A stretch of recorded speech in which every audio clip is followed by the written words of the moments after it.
दोस्तों, स्वागत है आपका अपने यूट्यूब चैनल पर। बात करते हैं आज के पेपर की। आज के हमें थोड़े से क्वेश्चन मिले हैं, तो सोचा कि चलो आपको बता देते हैं कि कौन कौन से क्वेश्चन आज के एग्ज़ाम में पूछे गए थे।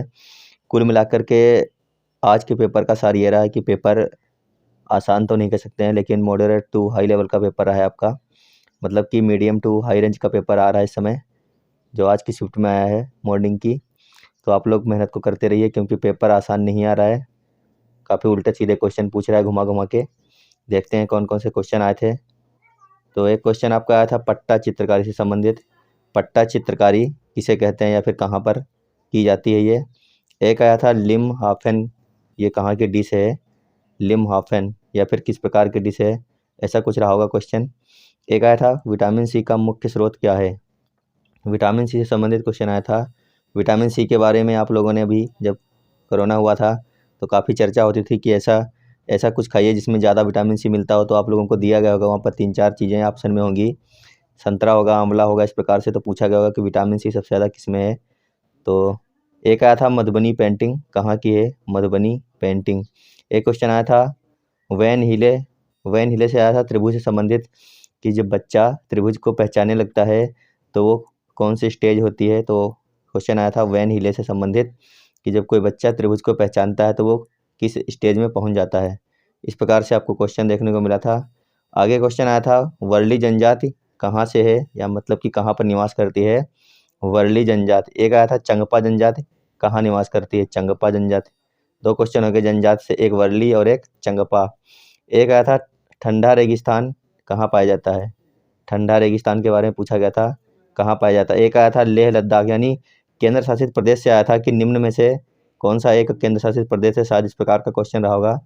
तो आप लोग मैप को अच्छी तरीके से पढ़ लीजिएगा। पूछा गया था केंद्र शासित प्रदेश के बारे में कि निम्न में से कौन सा केंद्र शासित प्रदेश है, और 8 जो है केंद्र शासित प्रदेश हैं। तो आगे देखते हैं। एक क्वेश्चन क्या था, दुर्गुण में उपसर्ग क्या होगा। तो उपसर्ग और प्रत्यय भी आ रहे हैं हिंदी में। दुर्गुण में उपसर्ग पूछा गया है।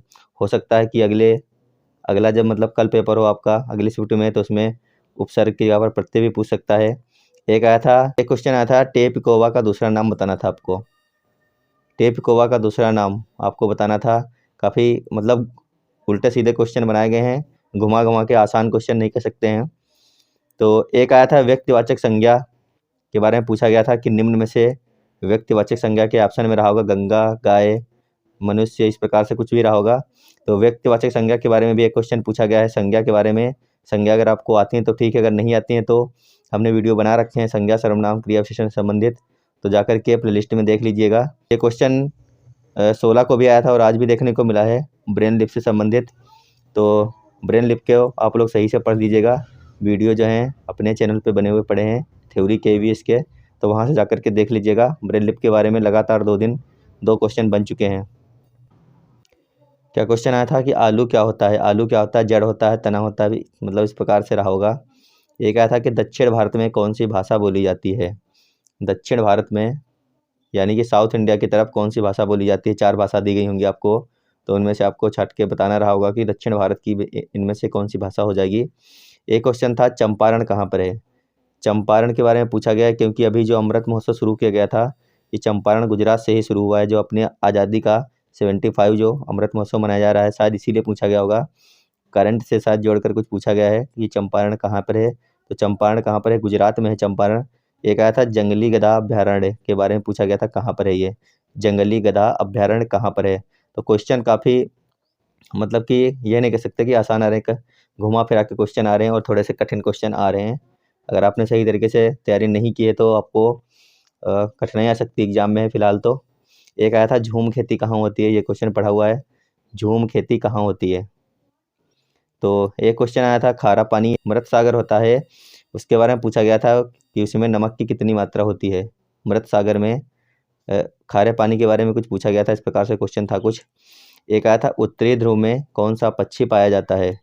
उत्तरी ध्रुव के बारे में पूछा गया था कि यहाँ पर कौन सा पक्षी पाया जाता है उत्तरी ध्रुव पर। एक आया था अत्यधिक में कौन सी संधि है, अत्यधिक में कौन सी संधि होगी, इस प्रकार से क्वेश्चन आया था कि अत्यधिक में कौन सी संधि है, या फिर इसका संधि विच्छेद क्या हो जाएगा अत्यधिक का, कुछ इस प्रकार से क्वेश्चन रहा होगा। एक आया था कर्क रेखा कितने राज्यों से गुजरती है। तो आप लोगों को पता होगा कि कर्क रेखा भारत के 8 राज्यों से गुजरती है। अगर वहाँ पर यह दिया होगा कि कितने राज्यों से गुजरती है तो ऑप्शन में 7, 8, 9 इस प्रकार से रहा होगा, या फिर दिया गया होगा 4 ऑप्शन दिए गए होंगे कि भारत की कर्क रेखा भारत के किस राज्य से गुजरती है, तो उसमें गुजरात, राजस्थान, मध्य प्रदेश, छत्तीसगढ़, झारखंड, त्रिपुरा, है ना, मिजोरम, इस प्रकार से दिया रहा होगा। लेकिन एक जो दिया गया होगा वहाँ से नहीं गुजरती होगी, या फिर एक दिया गया होगा जहाँ से गुजरती होगी। तो भारत के 8 राज्यों से गुजरती है कर्क रेखा, आप लोग इसको याद रखना। तो मैप से संबंधित 2 से 3 क्वेश्चन आए थे आपके। और बाकी अगर देखा जाए तो अभ्यारण्य से भी एक क्वेश्चन बना है, यानी कि आपको अभ्यारण्य पढ़ने की भी ज़रूरत है और मैप को भी पढ़ने की ज़रूरत है। आगे देखते हैं। आगे क्वेश्चन आया था, ब्लड कितने तापमान पर रखा जाता है? ब्लड ब्लड बैंकों में जो ब्लड रखा जाता है उसको कितने तापमान पर रखना है, इस प्रकार से क्वेश्चन बना था। एक आया था सब्ज बाग दिखलाना, मुहावरा आया था सब्ज बाग दिखलाना का क्या तात्पर्य होता है या फिर अभिप्राय होता है? सब्ज बाग दिखलाना। एक आया था भाषा विकास की सबसे संवेदनशील अवधि क्या है? अवधि क्या है? भाषा विकास की सबसे संवेदनशील अवधि क्या है? एक आया था माँ सरोखी में अलंकार कौन सा होगा? माँ सरोखी में अलंकार के बारे में पूछा गया है, कौन सा अलंकार होगा माँ सरोखी? तो क्वेश्चन काफ़ी मतलब अच्छे देखने को मिल रहे हैं, आसान नहीं है क्वेश्चन, तो काफ़ी लेवल का पेपर बन रहा है। अगर आपने अच्छी तरीके से पढ़ाई की है तो हिंदी भी थोड़ी सी शायद अच्छे क्वेश्चन बने हैं 4 से 5, जो कि जैसे कि यही आया है माँ सरोखी में कौन सा अलंकार है, तो काफ़ी अच्छा क्वेश्चन है ये भी। एक क्वेश्चन और आया था सब्ज बाग दिखलाना, है ना, दिखावा करना टाइप में जो मुहावरा आया था ये सब्ज बाग दिखलाना। तो काफ़ी अच्छे क्वेश्चन बन रहे हैं। सीडीपी से भी 3 से 4 क्वेश्चन मतलब कुछ आए हैं हमारे पास। सीडीपी से ये कुछ पता चला है कि यहाँ से क्वेश्चन पूछे जा रहे हैं, सीडीपी में आ रहा है, कोहेलर से आ रहे हैं 2 से 3 क्वेश्चन, और प्याजे के सिद्धांत है वहाँ से भी 2 से 3 या फिर 4 क्वेश्चन आपको देखने को मिल सकते हैं आपके एग्जाम में। और वाइगोत्स्की जो समाज से संबंधित है इनके भी 3 से 4 क्वेश्चन। तो अभी आज जो शाम की हमारी क्लास होने वाली है ईवीएस की, उसके अंदर हम जीन पियाजे हो गए, कोहेलर हो गए, वाइगोत्स्की हो गए, इनसे संबंधित जितने भी प्रकार के क्वेश्चन बनते हैं सारे के सारे क्वेश्चन आपको करवाए जाएंगे। तो आप लोग ज़रूर देखिएगा आज शाम वाली ईवीएस की क्लास, क्योंकि सारे के सारे क्वेश्चन जो सीडीपी के बन रहे हैं यहीं से बन रहे हैं। और ईवीएस में एक पूछा गया था मतलब कि अगर आपको इस प्रकार से क्वेश्चन आया था कि अगर आपको आसाम से या फिर शिमला से मतलब कहीं जाना है ट्रेन से, तो आप कौन से राज्य से होकर के जाएंगे, इस प्रकार से भी क्वेश्चन शायद बना था। एक क्वेश्चन बना था लोक कला से संबंधित कुछ पूछा गया था। तो देख लीजिए कि आपका पेपर किस प्रकार से बना है। नहीं तो मतलब आसान बिल्कुल भी नहीं है, लेकिन थोड़ा बहुत जो है मॉडरेट टू हाई लेवल का क्वेश्चन है, मीडियम टू हाई लेवल का क्वेश्चन देखने को मिला है आज आपको। तो आप लोग अपनी तैयारी को लगातार जारी रखिए, अपनी तैयारी को आप लगातार अच्छी तरीके से जारी रखिए। अगर आपका एग्ज़ाम अभी 5 से 10 दिन के बाद में है तो काफ़ी ज़्यादा प्रैक्टिस करने की ज़रूरत है, क्योंकि जितने आगे की तरफ शिफ्ट बढ़ती जाएंगी उतना पेपर जो है हार्ड होता चला जाएगा। आप लोग इसको याद रखना, जितनी शिफ्टें आगे बढ़ रही हैं उतना पेपर हार्ड होता जाएगा अपने आप ही। तो आप लोग पढ़ाई को जारी रखिए और लगातार प्रैक्टिस करते रहिए, क्योंकि बिना प्रैक्टिस के आप ये एग्ज़ाम मुझे तो नहीं लग रहा कि आप निकाल पाओगे, क्योंकि पेपर अच्छा बन रहा है इस समय। क्योंकि प्रीवियस ईयर जैसा पेपर इस बार देखने को नहीं मिल रहा है कि लगातार वही क्वेश्चन रिपीट हो रहे हों, ऐसा कुछ नहीं है, नए प्रकार के क्वेश्चन सारे के सारे देखने को मिले हैं। तो लगातार तैयारी करते रहिए और शाम की क्लास ज़रूर देखना, जो कि आज जीन पियाजे और कोहेलर और वाइगोत्स्की के जितने भी प्रकार के क्वेश्चन बनते हैं उनसे संबंधित रहेगी आज की। अभी के लिए धन्यवाद, बाय बाय।